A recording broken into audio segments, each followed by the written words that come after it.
When Thomas was 4 years old, he woke to a strange noise coming from his closet. It was a sound like a slow-moving creature walking through his toy box. Down the hall, the light from his mother's bedroom was on. Thomas got out of bed and went to his mother's room where she was curling her hair in the bathroom. "Mom, there is something in my toy box," he said. "What do you mean?" she asked. "I hear something. It's moving around, and it's scaring me." "Oh, it's fine. It's just your stepfather," she said.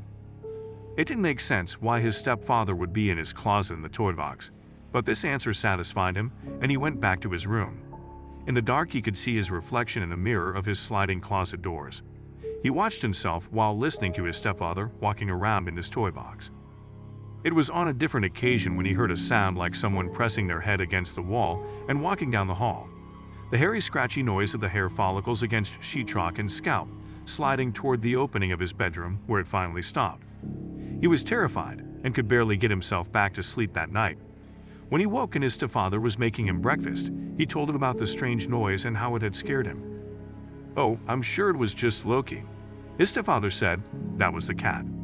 And just at that moment, Loki jumped up onto the kitchen table, startling him, his black, slender body brushing up against Thomas's shoulder. When Thomas was 6 years old, he began to hear tapping on his bed at night. It would wake him up, and he would lay there listening to the ghostly rhythm on the bed frame. These noises scared him, especially when the tapping was accompanied by whispering. The words were always just out of reach. He could only make out the sound of someone saying something. The explanations from his parents about these kinds of happenings were always the same. "Thomas, it's probably just the cat," or "Thomas, I think it was your mom. I know she got up in the middle of the night." One night, when Thomas came back from the bathroom in the middle of the night, he discovered a monster under his bed. He didn't notice it at first. It was only when he had jumped in bed and looked into the mirrors of the closet doors that he saw it in the reflection. His first thought was that maybe his stepfather snuck into his room while he was in the bathroom. It was October after all, and Halloween was right around the corner. Maybe he was trying to frighten him. But the face of what was down there didn't look like his stepfather, or his mother for that matter. The face was a dull bluish-white with a slender body, and if there were any eyes, they were tucked away in dark sockets unseen. Thomas lay there, watching the face until he fell asleep. Each night after that, he would see the monster under the bed. He made sure that he didn't drink any liquids too late, so he wouldn't have to go to the restroom in the middle of the night. His mother would check under his bed before he got in to make sure nothing was there. He was worried he might mistake something like a crumpled-up sweatshirt or one of his toys for a monster. But each night he woke in terror, as staring back at him in the mirror was that ghostly white face. After months of this, Thomas began to feel comfortable with seeing the monster under his bed. One night, feeling a little brave, Thomas slid the covers off his leg and moved his foot to the edge of the bed. The cold air made the flesh on his ankle rise with goose pimples. Slowly, Thomas moved his foot further off the edge, keeping his eyes on the empty sockets of the monster. Inch by inch until finally the monster shifted his gaze toward the approaching foot. And that's when a slender arm appeared that had been tucked away against the monster's side. It began to reach up toward his dangling toes. Thomas pulled his leg back, and the slender hand slowly returned to where it came. Thomas told his parents about the monster trying to get his foot. "It's probably just your imagination, honey," is all his mom could think to say. Yeah, remember, his stepfather said to him at the breakfast table, "There is no such thing as monsters." Each night when Thomas would wake to see the monster staring at him from under the bed, he would feel a compulsion to slide his foot toward the edge. And the monster's dead face would slowly turn as his foot came into view, and that slender hand would reach toward his foot. And just before it got what it wanted, Thomas would quickly move it away, and the pale hand would return to its place. The weekend before Halloween, his parents threw a costume party at their house. The evening was full of witches and ghouls and monsters of different variety. There was punch and hors d'oeuvres, and most importantly, other kids to play with. Thomas's mom had taken him to the Halloween store to get a costume a few days before, and despite all of her suggestions, Thomas insisted that he only wanted to paint his face the same color as the monster under his bed. "What about this?"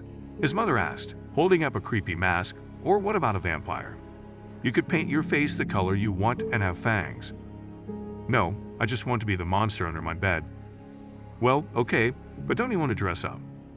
"Yes, but all I need is white makeup and black eyes." "Okay, but you can't be naked. I know you said the monster under your bed looked naked. You can't do that, okay?" At the party, when the other children asked what he was supposed to be, Thomas told them that he was the monster under my bed. "A real monster?" a little girl asked him. "Yeah, a real one. I see it every night, and it wants to eat my leg." "That's creepy. Do you want to see it?" "No," the little girl said and walked away. "I do," said a little vampire. In his bedroom, the bravest of kids came with Thomas to his room.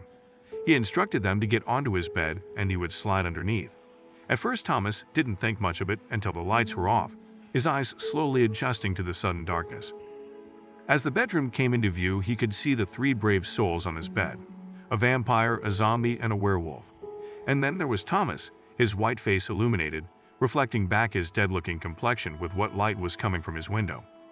He wasn't paying much attention to his fidgeting friends. He became absorbed in watching himself, playing the part of the monster that visited him each night. "I can see you," said the zombie on the bed. "Yeah, you don't look that scary," said the werewolf. "You're being weird," said the vampire. But Thomas didn't say anything. He was quiet, still, and hoped that his eyes weren't able to be seen. The werewolf began crying, and the other two started to whimper and sob, scared of the monster under the bed. The vampire suddenly leaps off the bed and runs for the door. He grabs the doorknob and yanks it open, casting light and sound from the living room.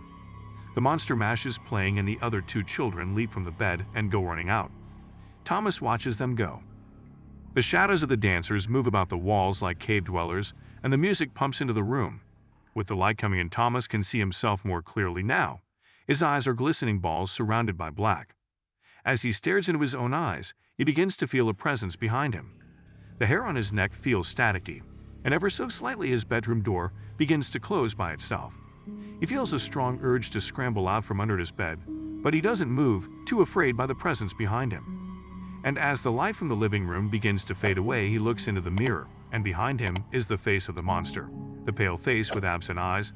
The darkness of the room collapses around him, and in the dark, he feels a body press against his, and the hand on that slender arm comes around him and pulls him under.